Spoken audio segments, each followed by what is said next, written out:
औसा येथे लोकशाहीर अण्णाभाऊ साठे यांची जयंती साजरी।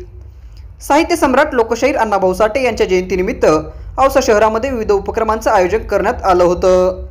गुरुवार दिनांक 1 ऑगस्ट रोजी सकाळी 11 वाजता आमदार अभिमन्यू पवार यांच्या हस्ते अण्णाभाऊ साठे चौक येथे ध्वजारोहण करून लोकशाहीर अण्णाभाऊ साठे यांच्या प्रतिमेस अभिवादन करण्यात आलं।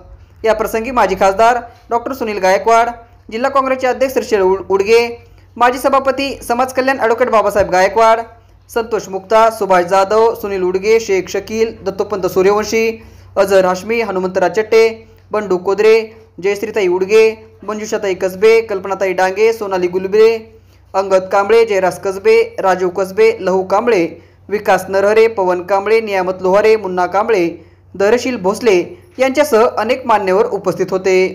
जयंती समितीच्या वतीनं 21 जुलै रोजी आयोजित केलेल्या बुद्धिबळ निबंध स्पर्धा, वक्तृत्व स्पर्धा, रांगोळी स्पर्धा व चित्रकला स्पर्धांचं बक्षीस वितरण मान्यवरांच्या हस्ते करण्यात आलं।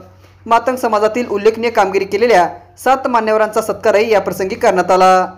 औसा शहर व परिसरातील विद्यार्थिनींच्या कलागुणांना वाव मिळावा म्हणून 31 जुलै रोजी आयोजित फेस्टिवलच्या कार्यक्रमातून सांस्कृतिक कार्यक्रमाची मेजवानी रसिक श्रोत्यांना देण्यात आली। लोकशाहीर अण्णाभाऊ साठे जयंती समितीच्या वतीनं औसा शहरातील विविध समाजातील अध्यक्ष यांचाही सन्मान साहित्यरत्न अण्णाभाऊ साठे यांची ग्रंथसंपदा देऊन करण्यात आला। सायंकाळी 6 वाजता औसा शहरातून साहित्य सम्राट अण्णाभाऊ साठे यांच्या प्रतिमेची भव्य मिरवणूक काढून तरुण कार्यकर्त्यांनी विविध गीतांच्या तालावर नृत्याविष्कार साजरा केला।